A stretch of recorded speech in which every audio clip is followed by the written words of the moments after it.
আজ আমরা সিএসএস নিয়ে আলোচনা করব। আজকে আমাদের টাইটেলটা হবে সিএসএস ক্লাসিফিকেশন এবং সিএসএসটা কি। সিএসএস হচ্ছে ক্যাসকেডিং স্টাইল শিটস। ক্যাসকেডিং এর সি, স্টাইলের এস, শিটসের এস, এই তিনটা লেটার একত্রিত হয়ে সিএসএস তৈরি করেছে।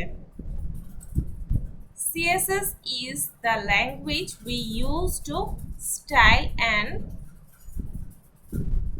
HTML document. আমরা HTML ডকুমেন্টকে সাজাতে বা স্টাইল করতে CSS ব্যবহার করি।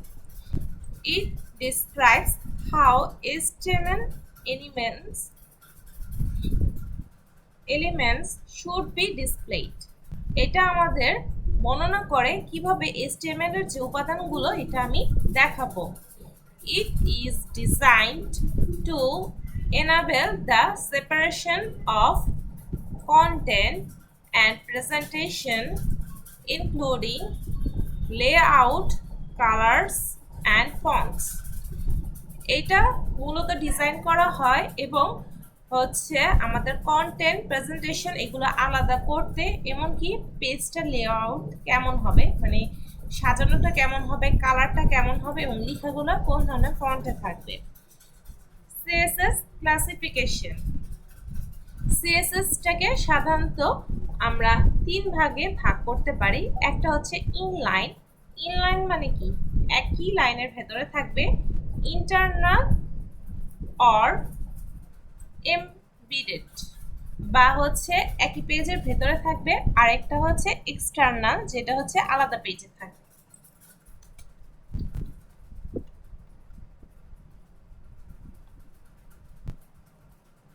এখন আমরা এটা লাইভ সার্ভারে দেখব। তো লাইভ সার্ভারে আমরা এভাবে দেখতে পাচ্ছি।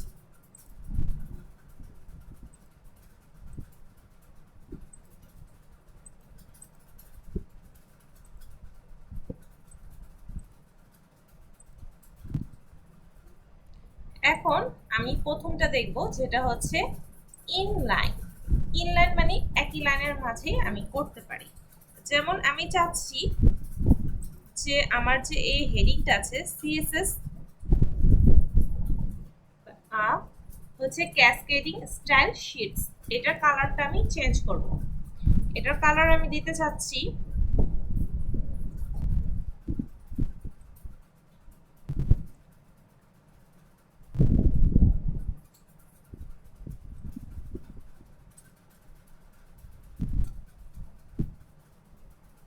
Purple colour. সেটার জন্য আমি লিখব style STYLE equal double quotation auto দিয়ে দিয়েছে। এখন আমি কি চেঞ্জ করব? আমি টেক্সটের কালার চেঞ্জ করব। সেটার জন্য লিখব কালার COLOR, তারপর হচ্ছে ক্লোন সাইন দিব এবং আমি যে কালার দিতে চাচ্ছি সেটা লিখলেই বা এখানে স্ক্রল করলে আমরা পেয়ে যাব। যদি ডার্ক ম্যাজেন্টা দেই তাহলে দেখব যে আমাদের লাইভ সার্ভারের মধ্যে কালারটা চেঞ্জ হয়ে গিয়েছে। আচ্ছা, এখন আমি চাচ্ছি যে এই নিচেরটার ব্যাকগ্রাউন্ড আমি চেঞ্জ করতে। যেমন আমি সিলেক্ট করলে এটা ব্যাকগ্রাউন্ডটা হচ্ছে কি ব্লু হচ্ছে এবং লেখার কালারটা হচ্ছে হোয়াইট। এখন আমি চাচ্ছি এটা ব্যাকগ্রাউন্ডটা হবে পিঙ্ক এবং কালারটা হবে হোয়াইট। সে কারণে আমি লিখতে পারি নিচেরটা, যেহেতু পি ট্যাগের ভিতরে আমি লিখব স্টাইল ইকুয়াল কালার, অবশ্যই ক্লোন দিতে হবে এবং আমি দিব পিঙ্ক। হ্যাঁ, কালারটা দিব হচ্ছে হোয়াইট এবং কালার হোয়াইট দিলে লেখা দেখা যাবে না। এখন আমার কালারটা আমি চেঞ্জ করেছি, মানে লেখার কালারটা আমি হোয়াইট করেছি, কিন্তু ব্যাকগ্রাউন্ডটা আমি চেঞ্জ করি নাই। যদি আমি ব্যাকগ্রাউন্ডটা চেঞ্জ করি এই কোটেশনের ভিতরে আমার দেওয়া লাগবে। ব্যাকগ্রাউন্ড কালার,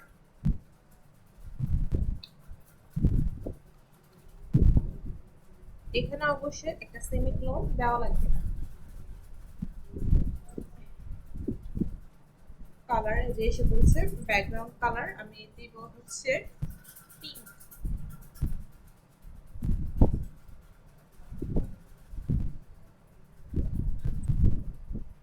এখন আমি দেখব, এই যে আসলো, কিন্তু লেখাটা কি হচ্ছে, ব্যাকগ্রাউন্ডটা পুরোটা জুড়ে এসে পড়ছে। কারণ হচ্ছে পি ট্যাগটা কি ছিল এখানে, ইনলাইন, সে কারণে সে পুরো ইনলাইন জুড়ে ব্যাকগ্রাউন্ড কালারটা দিয়ে দিয়েছে। এখন এটাতেও যদি আমি কালার দিতে চাই, তাহলে বারবার আমার একই বারবার হচ্ছে বিভিন্ন লাইনে লিখে রাখবে, যেটা হচ্ছে করা কষ্টসাধ্য। এখানে মাত্র 3টা লাইন আছে বলে করা ইজি, কিন্তু হচ্ছে 3টা বা 4টা, কিন্তু আমি যদি অনেকগুলো লিখে ফেলি তখন তো বারবার করা কষ্ট হয়ে যাবে। তাই আমি তখন এই যে ইন্টারনাল বা এমবেডেড স্টাইলটা ইউজ করব, সেটা হচ্ছে হেডের ভিতরে লিখতে হয়। আমি এখানে লিখব, বা এখানে লিখতে পারি স্টাইল, এখানে লিখবো স্টাইল, STYL, স্টাইল দিলাম, তারপর হচ্ছে টেনে দিলাম। এখন আমি চাচ্ছি সবগুলো পি ট্যাগের মধ্যে এই কালারটা হবে, তাহলে আমি এখানে যেটার মধ্যে দিতে চাই, যেমন পিতে দিতে চাই তাহলে পি লিখলাম, তারপর হচ্ছে সেকেন্ড ব্র্যাকেট দিব, তারপর হচ্ছে লিখবো কালার, কালারটা হবে আমার এটা, আর ব্যাকগ্রাউন্ড কালারটা হবে এটা।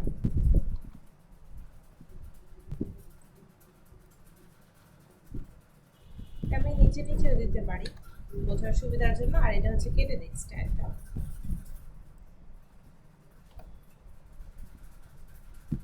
দেখতে পাচ্ছি যে সবগুলোতে একই কালার এসে পড়ছে।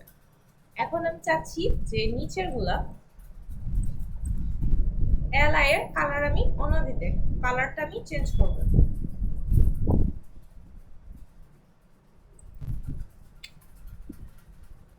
এলআই এর কালারটা আমি দিতে চাচ্ছি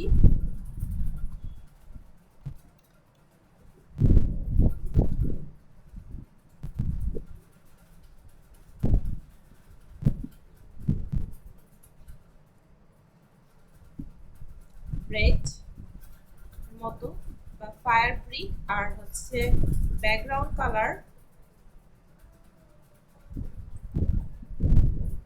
গ্রিন দেই, তাহলে দেখি এরকম দেখায়, বোঝা যাচ্ছে না। আমি যদি এখানে এলআই এর কালারটা হোয়াইট, এই জায়গাটা যদি হোয়াইট দিয়ে দিই,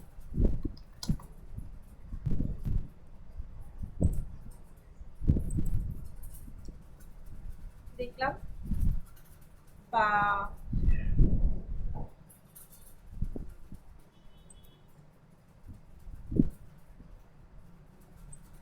গ্রিন,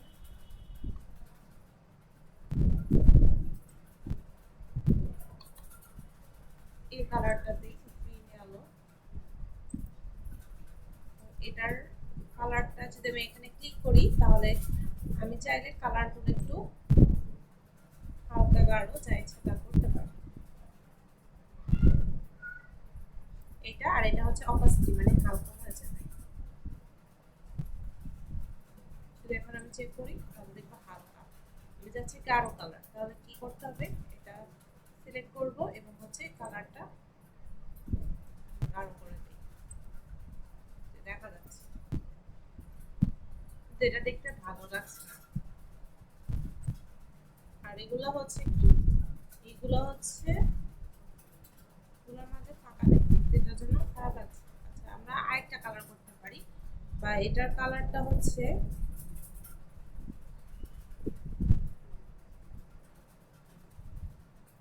যদি আমরা এটা দিই তাহলে দেখবো ব্লু এসে পড়ছে।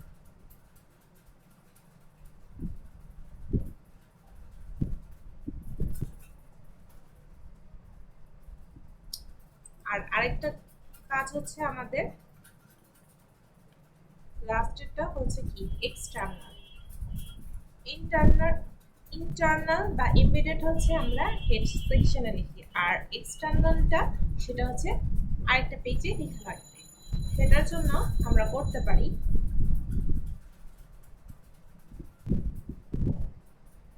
এই যে হেডের মধ্যেই সবার নিচে লিংক লিখব, লিংক সিএসএস এটা, এবং হচ্ছে একটা নতুন ফাইল বানাবো। এখানে দিব external ডট সিএসএস। এখন এটা আসছে external ডট সিএসএস। এখন এটা আমরা রিনেমটা কপি করব, কন্ট্রোল সি। এখন আগের পেজে চলে যাব। এখন এখানে যে এইচ রেফ আছে সেটা আমার আগে দেখতে হবে যেটা কোথায় আছে। ডট ক্লাসিফিকেশন অফ সিএসএস বা এক্সটার্নাল সিএসএস, আমার এটা আছে এক্সটার্নাল সিএসএস।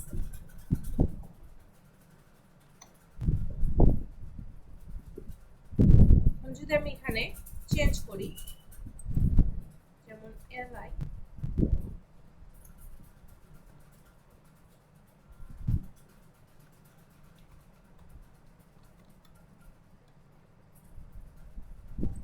আমি আরো কিছু লাইন অ্যাড করি তাহলে ভালো লাগবে।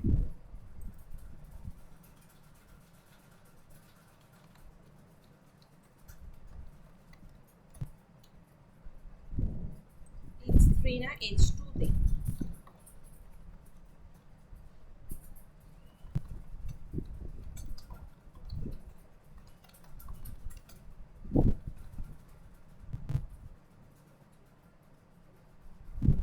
তাহলে H4 দিই, যেটা আমাদের 4 বা 3 দিয়ে দিলাম। এখানে আমরা লিখব H3,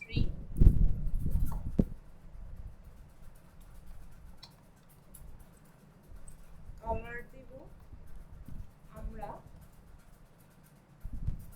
চকলেট। দেখি চেঞ্জ হয়েছে নাকি। এই যে চকলেট চেঞ্জ হয়ে গেছে। এটা হচ্ছে এক্সটার্নাল সিএসএস এর কাজ। এগুলো আমরা পরে আরো করব। আর আমি যদি ব্যাকগ্রাউন্ডটা চেঞ্জ করতে চাই, বা এটা যদি আমি ব্যাকগ্রাউন্ড কালার দিই, আর লেখার কালারটা যদি আমি হোয়াইট দিই, তাহলে দেখবো যে ব্যাকগ্রাউন্ডটা চকলেট আর হচ্ছে লেখার কালারটা হচ্ছে আমার হোয়াইট কালারের। চাইলে আমি ফন্ট সাইজটা ছোট বা বড় করতে পারি। ফন্ট সাইজ হচ্ছে লেখার সাইজ, যেটা হচ্ছে 20 পিক্সেল বা 10 পিক্সেল দিই, তাহলে দেখবো যে লেখাটা অনেক ছোট হয়ে গেছে। আবার যদি আমি 20 পিক্সেল দিই, দেখবো হচ্ছে বড় হয়ে গেছে আগের মতো। বা 12 পিক্সেল দিলে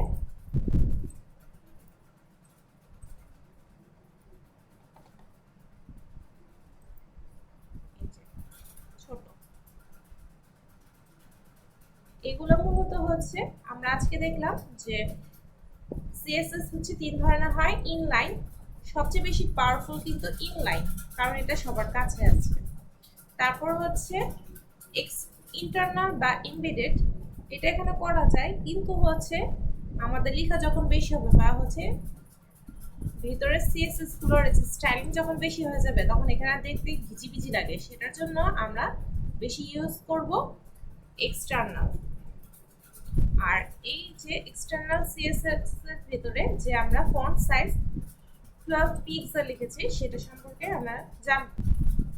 সিএসএস ইউনিটস, সিএসএস ইউনিটস আমি ইউজ করেছি পিক্সেল। এখানে পিক্সেল হচ্ছে কি 1 ইঞ্চিকে যদি আমি 96টা ভাগ করি, তাহলে সেটা হবে পিক্সেল। এটা আমরা আপাতত জন্য ইউজ করব, কিন্তু এটাতে কিছু প্রবলেম আছে। কারণ হচ্ছে বিভিন্ন ডিভাইসের জন্য আমাদের পিক্সেল বিভিন্ন হবে।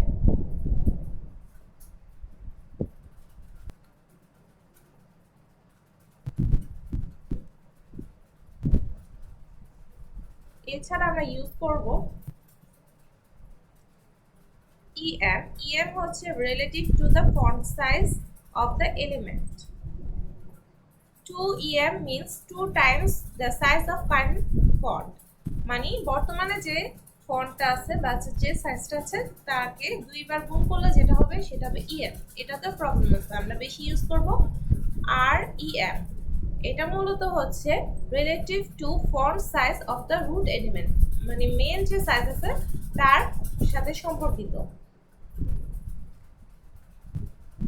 vw হচ্ছে কি ভিউ উইথ বা view point relative to 1% of the width of the view point মানে ভিউ পয়েন্টের যে উইথ বা চড় আছে তার 1%। ভিউ এজ ভিএইচ ভিউ এটা হচ্ছে কি height of the view point relative to 1% of the height of view point. এটা হাইটের ভিউ পয়েন্ট থেকে 1% এর সাথে সম্পর্কিত। এছাড়া আমরা ইউজ করব পার্সেন্টেজ হচ্ছে relative to the parent element মানে মেন এলিমেন্টের কত পার্সেন্ট সেটা। আজ এতটুকু।